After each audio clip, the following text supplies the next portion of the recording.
Olá, estudantes da segunda série do ensino médio, sejam bem-vindos a mais uma aula de geografia aqui no Centro de Mídias. Eu sou a professora Luíse Coutinho e estarei com vocês, estudantes e professores, nas interações via chat para essa primeira aula de geografia do ano, uma aula sobre a importância do sensoriamento remoto. E quem vai dar essa aula de hoje para a gente, claro, é o professor Antônio Russo. Tudo bem, professor? Tudo bem, professora Luísa. Como é que tá? E vocês, como é que estão aí em casa? Os alunos, os professores, as professoras e dos demais aí que estão acompanhando mais essa aula ao vivo do segundo ano do ensino médio, né?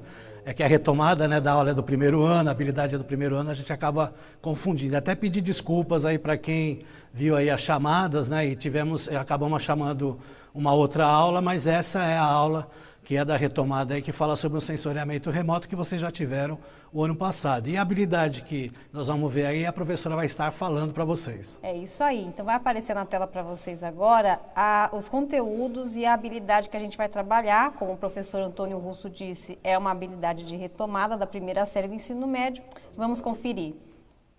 Hoje a gente vai trabalhar a habilidade de reconhecer na linguagem cartográfica e nos produtos de sensoriamento remoto formas indispensáveis para visualizar fenômenos naturais e humanos seguindo localizações geográficas, temas e conteúdo, cartografia e poder. Para a gente iniciar a nossa aula, assistiremos a um vídeo, né, sobre sensoriamento remoto. Vamos lá?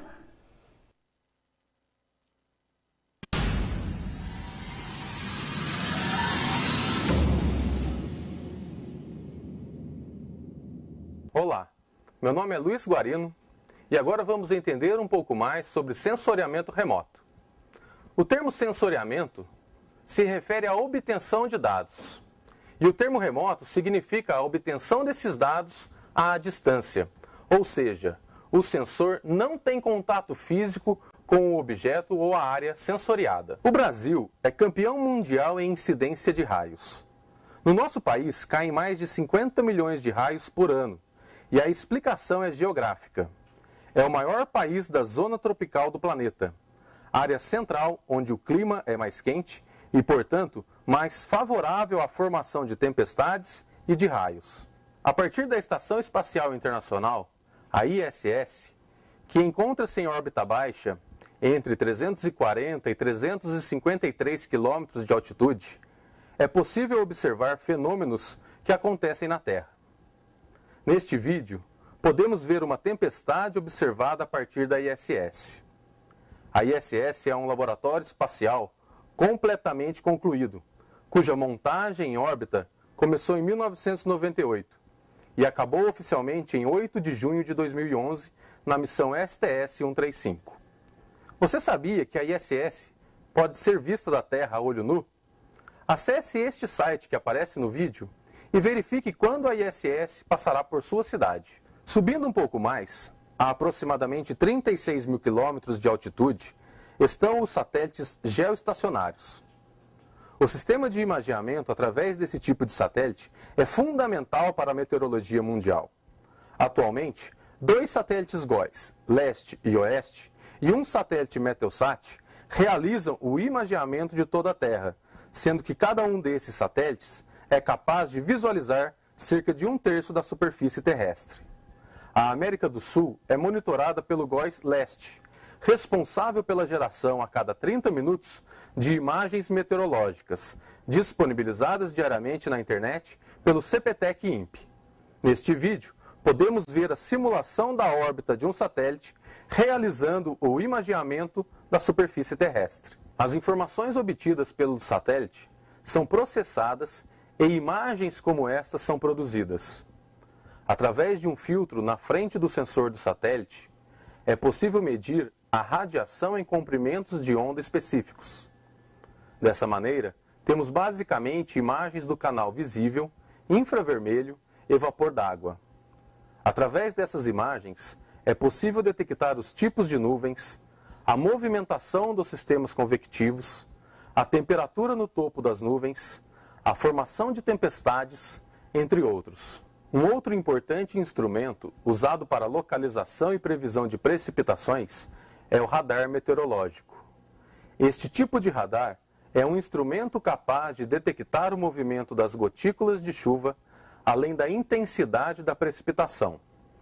O radar meteorológico emite pulsos de radiação eletromagnética, que são refletidos pelas partículas de chuva na atmosfera. A relação entre a intensidade do sinal enviado e recebido, denominada refletividade, é correlacionada à intensidade de chuva que está caindo em uma região. As informações obtidas pelo radar são processadas e imagens como estas são produzidas. O radar é um instrumento de grande importância na estimativa de precipitação. Além disso, é possível também acompanhar o deslocamento dos sistemas e, quando necessário, enviar alertas. Quanto maior a refletividade, maior a probabilidade de precipitação. As cores na imagem representam a refletividade.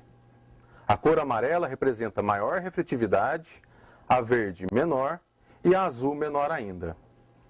É importante informar que as informações dos radares usadas pelo CPTEC são obtidas a partir de convênios de parcerias com o Departamento de Controle do Espaço Aéreo, o DECEA, e o Centro Nacional de Monitoramento e Alertas de Desastres Naturais, o CEMADEM.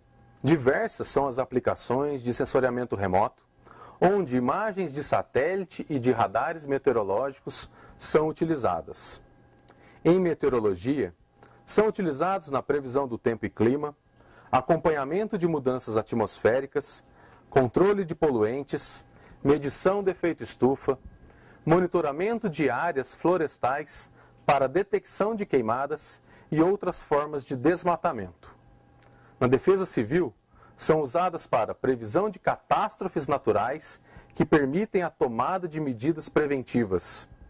Também são usadas no planejamento e acompanhamento de culturas agrícolas, no planejamento e monitoramento do crescimento urbano, e também em usos militares, tais como espionagem, acompanhamento de movimentação de inimigos e planejamento estratégico do posicionamento de tropas.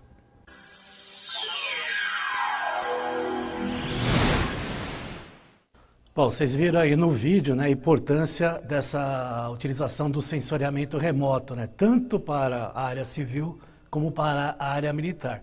Então, ela tem várias funções, né, e é interessante que o satélite, né, os primeiros satélites era praticamente para fornecer imagens, né, ou da Lua ou de estrelas, né, e com o passar do tempo ele começa a ter multifunções, como vocês viram aí no vídeo aí, né, que o INPE ele usa muito essa questão aí, né, que é o Instituto Espacial, e nós temos, né, o Brasil, né, em poucos países, né, tem os satélites aí próprios, né, o Brasil tem aí um acordo com a China, a gente vai ver até mais para frente, né, essa questão aí de ter a tecnologia, né, infelizmente o Brasil não tem a posse dessa tecnologia, por isso que fez um acordo com a China, são poucos países que tem essa tecnologia, mas está sendo aí aos poucos distribuído aí para os outros países, tá ok? Então, falando aí de satélite, vamos ver a imagem aí do primeiro satélite lançado no nosso espaço aí, que é o Sputnik 1. Né? Então, esse satélite ele foi lançado em 4 de outubro de 1957, né, pela antiga União Soviética, né? Na verdade, essa aqui é uma foto da réplica dele que está lá no Museu Nacional.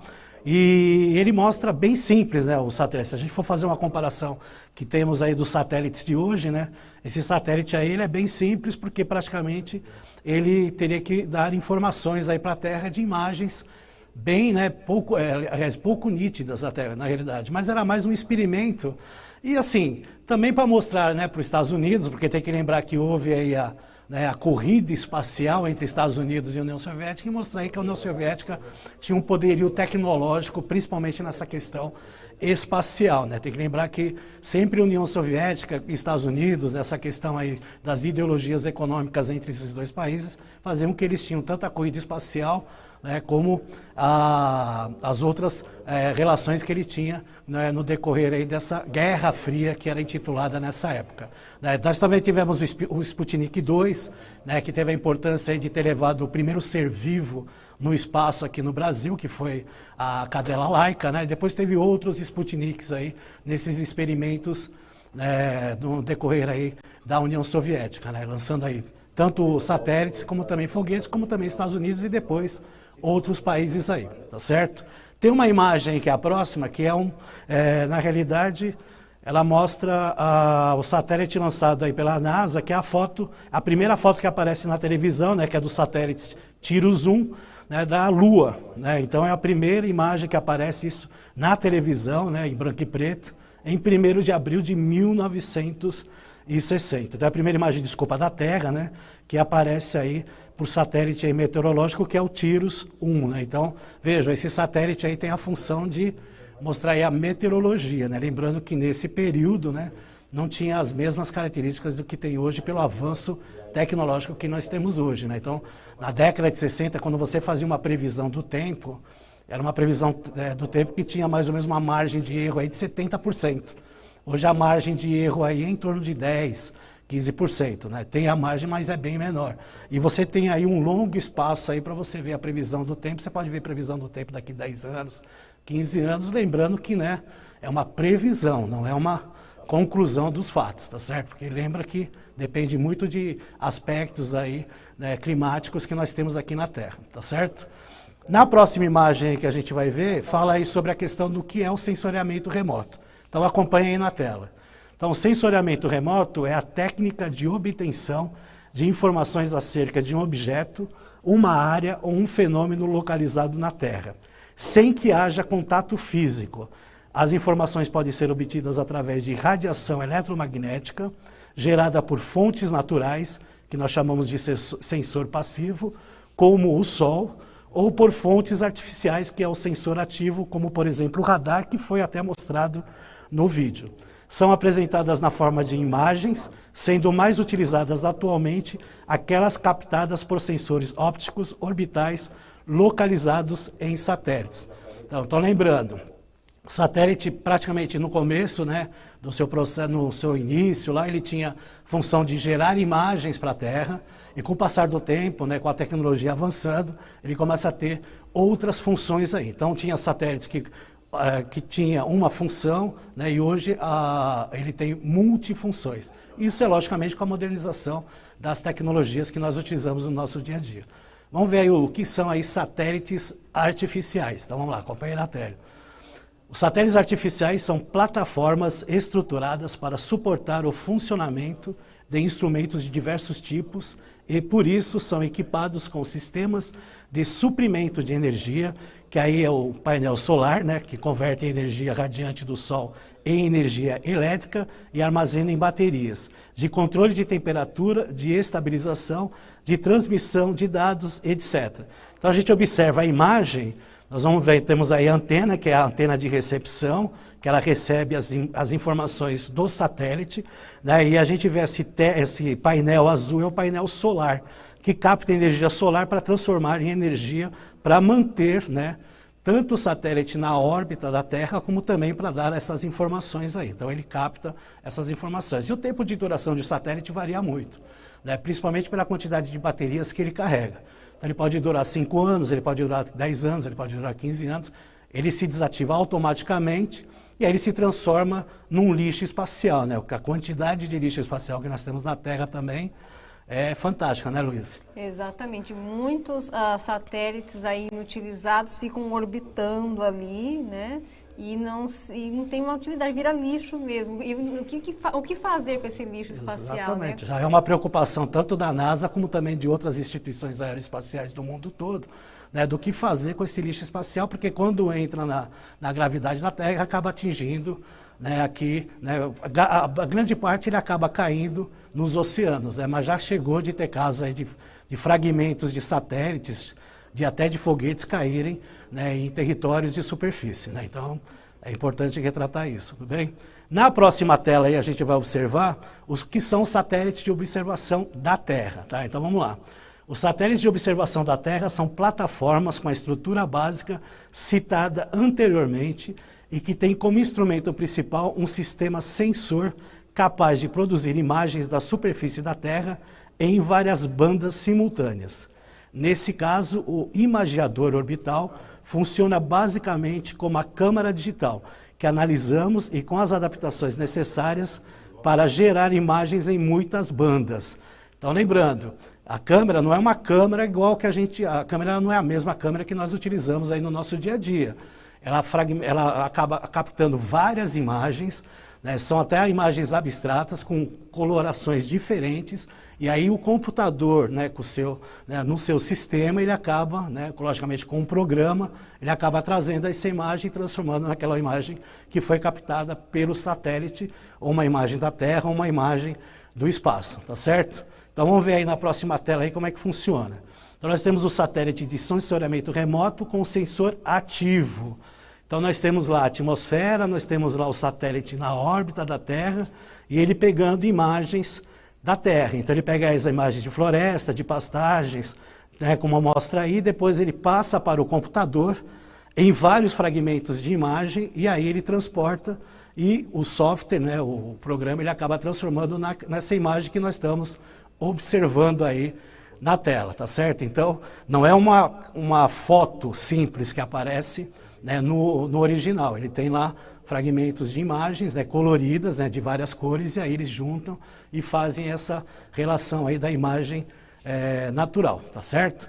Na próxima tela aí, a gente vai ver o sensor passivo, né? Então a gente vê as setas, né, refletindo aí para os satélites e o Sol, né, sendo, né, o fator ativo aí dessa relação, né, que temos aí entre a imagem do satélite que representa com o fator da radiação solar, que tem as mesmas características depois, né? A imagem vai para o computador e aí ele transforma aí na imagem que foi captada pelo satélite, tá? Então é um processo moderno, um processo altamente tecnológico, que isso aí inicia há anos atrás aí com a aerofotogrametria, né? A aerofotogrametria era assim, eram fotos, milhares de fotos tiradas, que aí fazia lá, né, montava-se o quebra-cabeça e depois, né, utilizava-se elas aí por questões militares ou questões civis, aí como relevo, né, como bacias hidrográficas e outras coisas mais aí, tá certo? Então só para retratar essa maneira aí. Vamos ver aí uma imagem que nós temos aí do nosso satélite aí que faz parceria com a China, que é o Cybers, né? Você vê aí que o Cybers ele tem, né, um modelo, né, quadrado, né, bem parecido com outros modelos de outros satélites e um enorme painel solar, né? Então essa aí é uma parceria da China, né, tanto é que o Cybers é uma abreviação em inglês, né, Chinese Brazilian Earth Resource Satellite, e foram já lançados 6 satélites no espaço com essa parceria entre Brasil e China, né? O último satélite lançado foi no mês de dezembro agora de 2020, que é o satélite Cybers 4A. E cada um tem as suas funções, né? Por isso que é importante retratar essa relação aí. E aí na próxima imagem a gente tem uma imagem de satélite, né? Que é a Baía do Guanabara, né?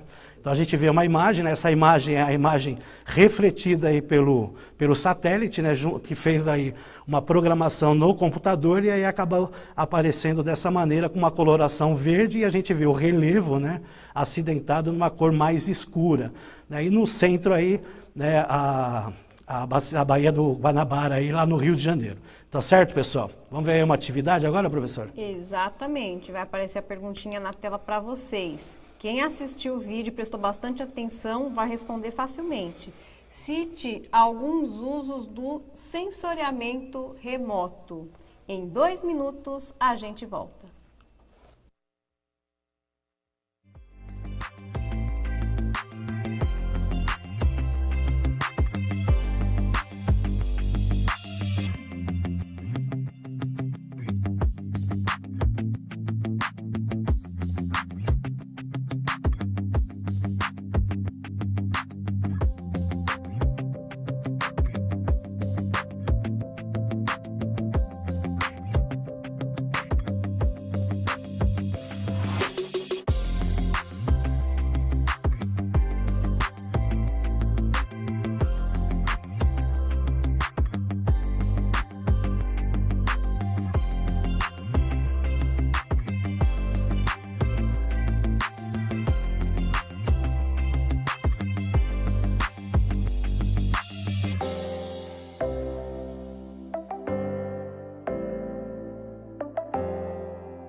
voltamos, muitas respostas aqui no nosso chat. Vamos trazer a resposta da estudante Maria Clara. Quem trouxe foi a professora Kátia, que usou o exemplo dos GPS aí que utilizam a tecnologia dos satélites para conseguir mapear e guiar as pessoas aí pelas ruas através dessa tecnologia do GPS. A professora Elane e o professor Rodney usaram aí a questão do monitoramento de desmatamento, de queimadas, né? A professora Ivone também deu uma resposta nessa linha.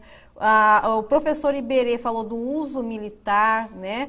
O professor Sidney falou da questão da espionagem. Já a professora Eliette trouxe a resposta do zoneamento agrícola. Enfim, professor Antônio, diversos usos aí de satélites. Até as prefeituras aqui no Brasil usam, né, para medir aí via satélite aí o terreno e depois repassar o IPTU que nós tanto pagamos aí, né? Exatamente. Agora nós vamos ver um vídeo aí que é um lançamento de um satélite, é um vídeo bem rapidinho, então prestem bastante atenção aí que é legal.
Então, vocês viram aí que não é só o lançamento em si, né?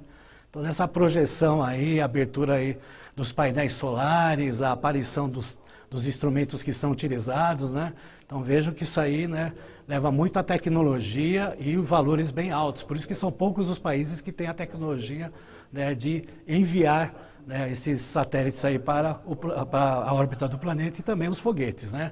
Foi citado aí nas respostas aí a questão do GPS, né? Então vamos ver como é que está aí o GPS no nosso espaço. Então vamos lá, acompanha aí, ó. Então na realidade aí são 24 satélites, né? Pelo menos 22 estão sempre funcionando, 2 ficam em reserva para manutenção, caso tenha, né? E veja, eles são...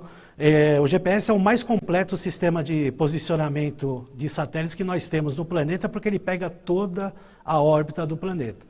E para você pegar uma imagem do GPS, se utiliza 3 satélites simultaneamente, porque aí você consegue pegar a imagem completa dessa relação. Então, quando você, por exemplo, usa lá o Google, você tem a imagem aí do GPS. Então, é interessante retratar isso. Outros países têm satélites, né? O Brasil tem, além de ter os satélites do governo com parceria com a China, tem também empresas que têm satélites privados deles mesmos, que elas pagaram para ser feito e ser lançados no espaço aí, tá? Nós temos aqui uma animação que mostra, né, a órbita geoestacionária. Então o nome já diz, ela é geoestacionária porque ela está na mesma órbita. Então vejam que ela está circulando na sua própria órbita estacionária, entendeu? Por isso que tem essa denominação aí, tá? Então ela, logicamente, ela vai pegar imagens somente dessa posição, né, do espaço que ela está nessa formação geoestacionária.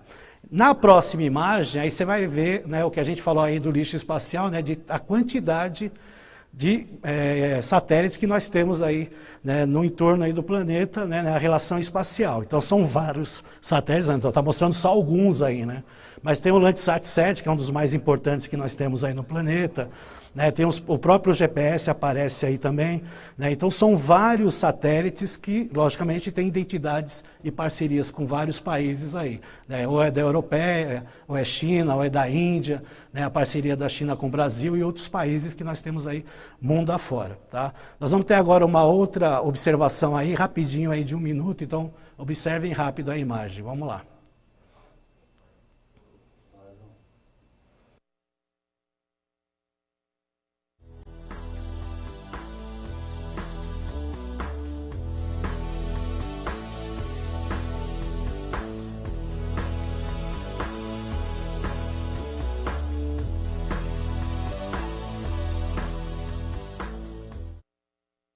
É isso aí. Então vocês viram aí, né, a quantidade aí de satélites aí orbitando aí no nosso planeta. E para finalizar, nós vamos mostrar um mapa, né, mostrando aí a quantidade de satélites em relação aos países. Então a gente observa que Estados Unidos e Rússia é o que tem aí a maior quantidade de satélites na órbita do planeta, e seguindo aí pela China. E o Brasil também tem uma quantidade significante aí, porque além do Cybris em parceria com a China, com o governo, nós temos também os privados aí, como eu falei para vocês. Então é isso aí, pessoal. Não esqueça aí do Saiba Mais, printe a tela rapidinho aí, vai ter um Saiba Mais aí para vocês verem, né, para vocês fazerem uma pesquisa, que é o Mapas Observatório da NASA, tá ok? E aí nós temos aí depois a próxima aula, né, professor Luiz? É isso aí, não esqueçam de avaliar esta aula, beleza? Muito obrigada pela presença virtual de todos e até a próxima. Tchau, pessoal, até a próxima.